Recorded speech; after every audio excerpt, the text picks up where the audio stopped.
হয় চাওক, আচলতে আজি আমি তিনিচুকীয়াৰ পৰা ডুমডুমা অভিমুখে গৈ থাকোঁতে তিনিচুকীয়া মাকুম বাইপাছত আচলতে ফটককৈ এখন আমি অচিনাক্ত এখন গাড়ী দেখোঁ, AA01FT 4226 নামৰ এখন গুৱাহাটী ৰেজিষ্ট্ৰেশ্যন গাড়ী।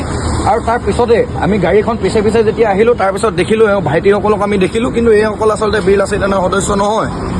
আৰু তাৰ পিছত আমি দেখিছোঁ যে গোটেই গাড়ীখন ক'লা গ্লাছেৰে আৱৰি আছে, গোটেই ক'লা ব্লেক গ্লাছ। আৰু তাৰ পিছত এয়া চাওক, বীৰ লাচিত সেনাৰ লগো লগাই এওঁলোকে আচলতে ইমান দিনৰ পৰা ঘূৰি ফুৰিছে, ঠিক আছে। আৰু এওঁলোক কোনো বীৰ লাচিত সেনাৰ সদস্য নহয়। আমি অসমৰ জনগণক এই ভিডিঅ'টোৰ মাধ্যমেৰে ক'ব বিচাৰিছোঁ যে বীৰ লাচিত সেনাৰ নাম লৈ আচলতে একাংশ মানুহে যিসকলে সংগঠনটোক বদনাম কৰাৰ স্বাৰ্থত বা অসমৰ জনমানসত হেয় প্ৰতিপন্ন কৰাৰ স্বাৰ্থত উঠি পৰি লাগিছে। আৰু সেয়া আজি তাৰ উদাহৰণ। এই যুৱকসকলে আচলতে নাজানে বুলি কৈছে, তেওঁলোকৰ ঘৰৰ পৰিয়ালৰ কাৰোবাৰ গাড়ী, কিন্তু সেইসকল আচলতে তেওঁলোকে কথা পতাই দিয়াত সদস্য নহয় বুলি কৈছে। গতিকে এয়া চাওক, এই ভিডিঅ'টোৰ মাধ্যমেৰে অসমৰ আৰু ইতিমধ্যে কেন্দ্ৰীয় সমিতিয়ে যোৱা 7 মাৰ্চত তিতাবৰত অনুষ্ঠিত হোৱা কেন্দ্ৰীয় কাৰ্যনিৰ্বাহক সভাত এটা প্ৰস্তাৱ লৈছে যে বীৰ লাচিত সেনা কেন্দ্ৰীয় সমিতিৰ অনুমোদন নোলোৱাকৈ কোনো কাৰণতে নিজৰ বাহনত কোনো কাৰণতে বীৰ লাচিত সেনাৰ লগো তেওঁলোকে লগাব নোৱাৰে। তাত স্বত্তেও আচলতে এনেকুৱা ধৰণৰ এচাম মানুহে বীৰ লাচিত সেনাক অসমৰ জনমানসত হেয় প্ৰতিপন্ন কৰাৰ স্বাৰ্থত, যেনেধৰণে বীৰ লাচিত সেনাৰ উত্থানমুখী যাত্ৰাত তেওঁলোকে বাধা দিয়াৰ স্বাৰ্থত অসমীয়া মানুহৰ বীৰ লাচিত সেনাৰ যেনেধৰণে আস্থা আৰু বিশ্বাস আহি পৰিছে, সেই ক্ষেত্ৰত অসমৰ জনগণৰ আগত বিভ্ৰান্তি কৰাৰ স্বাৰ্থত এনেধৰণে উঠি পৰি লাগিছে। এয়া চাওক লগতো।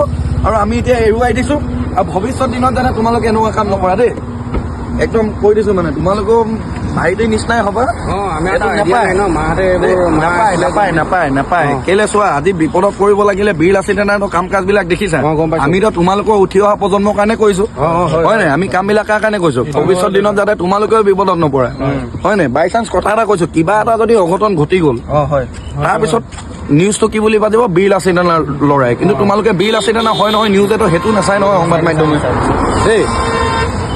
শদিয়াৰ পৰা ধুবুৰীলৈ, বৰাকৰ পৰা ব্ৰহ্মপুত্ৰলৈ সকলোৰে মাজত চিনাকি এটা নাম প্ৰাতঃ টাইম। থলুৱা ভাষা, কৃষ্টি আৰু সত্য বাতৰিৰ আধাৰত প্ৰতিষ্ঠিত খবৰ প্ৰাতঃ টাইমৰ প্ৰতিটো বা বাতৰি পুংখানুপুংখভাৱে চাবলৈ Facebook, YouTube, website, Twitter, Instagram আৰু ব্লগাৰ পেজত লাইক আৰু ফ'ল' কৰক। ধন্যবাদ। অসমৰ সংবাদ জগতখনৰ বাবে এক সুখৰ খবৰ।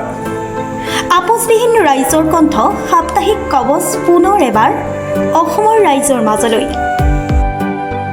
স্বত্বাধিকাৰী প্ৰণীতা কলিতাৰ দ্বাৰা প্ৰকাশিত আৰু আপোচবিহীন একাংশ নপুৰণি অভিজ্ঞতাপুষ্ট সাংবাদিকৰ দ্বাৰা প্ৰচাৰিত তথা eco printing press, Guwahati, Katabari, গড়চুকত মুদ্ৰিত সাপ্তাহিক কবচ এতিয়া অসমৰ বিভিন্ন প্ৰান্তত উপলব্ধ।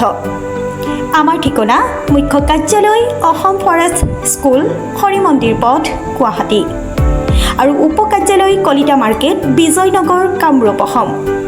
মোবাইল নম্বৰ হৈছে 9435114666 70024722813। আমাৰ ইমেইল আইডি হৈছে kobos2025@gmail.com।